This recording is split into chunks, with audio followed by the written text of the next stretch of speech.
안녕하세요. 낮에는 초등교사, 밤에는 글을 쓰는 브런치 스토리 밤작가 조아의 에세이 듣다입니다. 저는 올해 16년차 초등교사인데요. 저의 첫 발령지 정선에서의 관사 생활은 여전히 불편했고 주말마다 서울로 왕복 500km를 오가는 길은 고단했어요. 그러나 정선이 아니면 느낄 수 없었던 풍경들이 있었기에 저는 지금도 정선을 아름답게 추억합니다. 오늘은 정선에서의 잊지 못할 추억을 여러분과 함께 나누려고 합니다. 행복한 학교 만들기의 진심인 평범한 초등교사의 특별한 이야기 속으로 여러분을 초대합니다. 에세이 듣다. 1박 2일 학교에 오다. 천고마비의 계절 가을의 초입 9월. 2학년은 2층에 자리하고 있다. 아이들의 편에서 창문은 왼쪽에 있었는데 창밖으로 운동장과 학교 정문이 훤히 보인다. 그날도 여느 날과 다름없이 2학년 아이들과 수업에 한창 열을 올리고 있었다. 그런데 조용하던 교실이 술렁인다.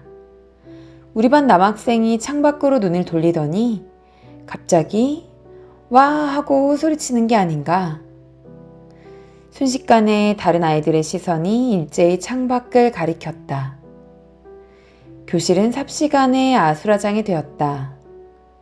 엉덩이가 들썩이던 아이들은 급기야 하나둘 소리를 지르며 냅다 교실 문을 박차고 나가는 게 아닌가? 이게 대체 무슨 상황이지? 당황한 나는 창밖으로 시선을 돌렸다. 멀리서도 한눈에 알아볼 수 있게 1박 2일이라고 크게 새겨진 차량 한 대가 정문을 통과하고 있었다. 나도 곧 아이들의 뒤를 따라 운동장으로 뛰쳐나갔다. 다른 학년들도 상황은 다르지 않았다. 1층에 자리한 교무실과 행정실 직원까지 약속이라도 한 듯 하나둘 나오고 있었다. 2007년 당시 1박 2일은 전국을 돌면서 촬영을 했는데 강원도 정선편을 촬영하러 가는 길에 산속에 자리한 학교가 너무 예뻐 보여서 사전 계획 없이 그냥 들어온 것이라고 했다. 강호동, 은지원, 노홍철 등 방송에서만 보던 연예인들이 눈앞에 나타나 있으니 마치 TV를 보고 있는 것 같은 착각이 들 정도였다. 사전에 예고된 상황이 아니었기 때문에 아이들이나 선생님들이나 들뜨고 어리둥절하기는 매한가지였다. 목소리 큰 강호동이 MC답게 분위기를 주도했다. 아이들과 가위바위보 게임을 하기도 하고 선생님들과 간단한 대화를 주고받기도 하였다. 가는 길에 잠깐 들른 터라 짧은 시간이었지만 아이들에게도 나에게도 그날은 연예인을 가까이서 본, 아니 연예인과 가위바위보 한 날로 잊지 못할 추억이 되었다. 그 시절 작디 작던 꼬마 2학년 나의 제자들은 이제 24 어른이 되어 있겠지? 지금 어디서 무얼 하며 지낼까? 지금은 비록 함께하지 않지만 1박 2일 그날의 추억 속에서 이따금씩 우리 만나자꾸나. 억새풀 황금빛 물결. 우리 학교 바로 앞에는 억새풀로 유명한 민둥산이 위치하고 있다. 가을이면 단풍보다 더 알록달록하게 물든 등산복을 입은 사람들이 전국에서 모여든다. 민둥산은 억새풀이 황금빛 물결처럼 가을바람과 함께 일렁이는 경관을 자랑하는 명소다. 우리 학교에서도 친목회 행사로 전 교직원이 민둥산을 오른 적이 있었다. 웬만한 스포츠는 다 좋아하고 체력도 평균 이상은 된다고 자부하던 나인데 이상하게도 산행만큼은 자신이 없었다. 한 명의 낙오자도 없이 다들 하하호호 수다꽃을 피우며 즐겁게 오르는데 나는 전혀 즐겁지 않았다. 아직 정상까지 꽤 남은 것 같은데 얼굴이 달아오르다 못해 보라색으로 변해갔다. 가빠지는 호흡이 심상치 않다. 저 더 이상은 못 올라가겠어요. 아무래도 먼저 내려가야 할 것 같아요. 아이고, 박 선생, 얼굴이 말이 아니네. 진짜 힘들어 보이는데 얼른 내려가서 쉬어요. 네, 정상까지 꼭 가보고 싶었는데 너무 아쉬워요. 먼저 내려가 볼게요. 내가 등산을 힘들어했던 이유는 한참 뒤에 이비인후과에서 우연히 알게 되었다. 혹시 산 올라가는 거 힘들지 않던가요? 아, 맞아요. 다른 운동할 때는 괜찮은데 유난히 산 타는 건 힘들더라고요. 어떻게 하셨어요? 그래프를 보니까 왼쪽 코 안쪽이 구조적으로 휘어 있어서 산소를 절반밖에 받아들이지 못해요. 이런 분들 등산은 힘들다고 보시면 됩니다. 전국 각지에서 찾아오던 아름다운 정선, 억새풀, 황금 물결이 일상처럼 가까이에 있었는데 보지 못한 게 못내 아쉽다. 올 가을엔 딸아이의 손을 잡고 아주 천천히 정상까지 꼭 올라보리라. 사람도 떠난 후에 그 소중함을 깨닫는 것처럼 너무 가까이에 있어 그 아름다움을 놓칠 때가 많다. 언젠가 추억이 될 오늘 하루의 일상을 한 걸음 떨어져 조금은 낯설게 살아보는 건 어떨까?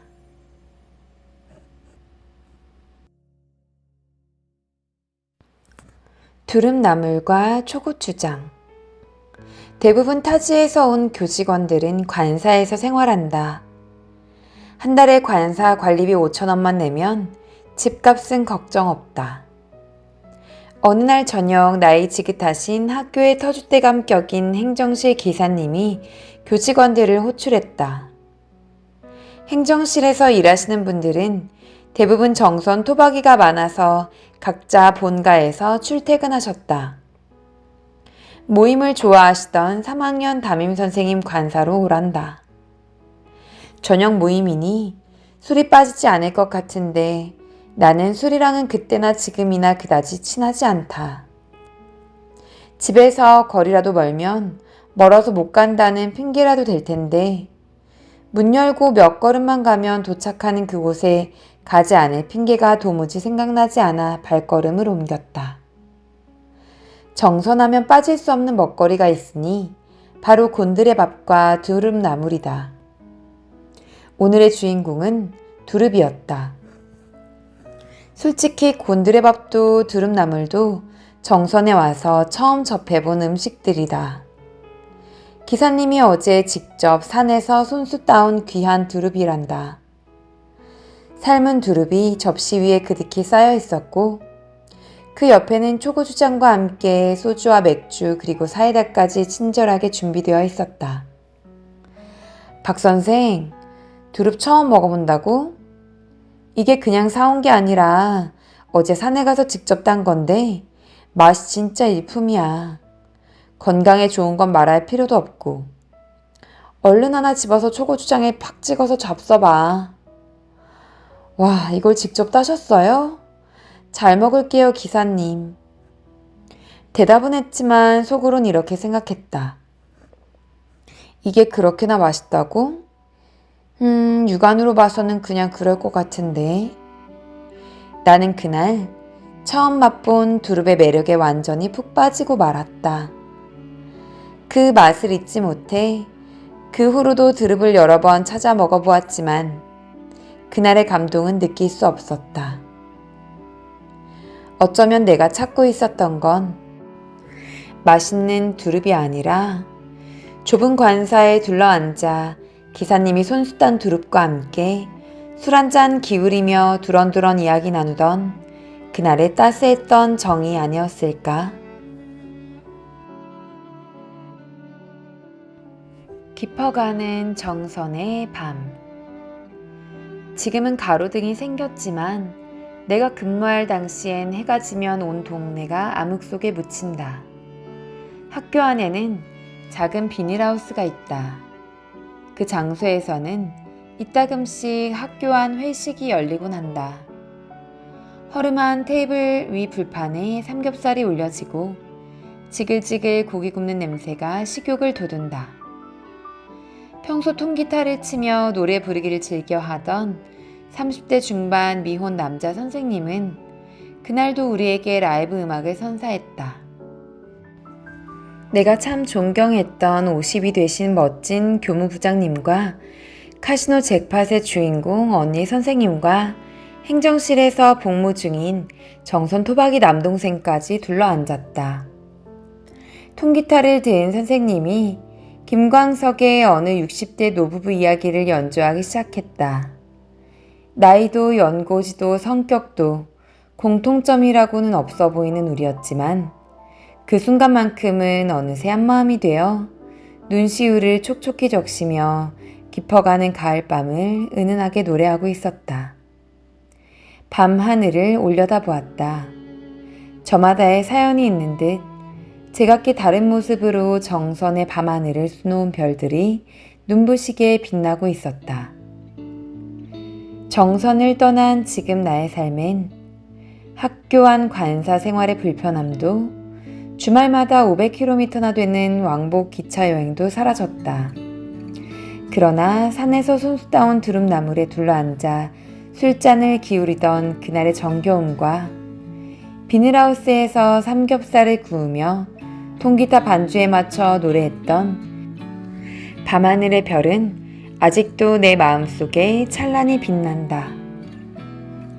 그때는 미처 알지 못했던 다시 돌아오지 않을 아련한 추억은 그리움이 되어 방울방울 가슴에 맺힌다.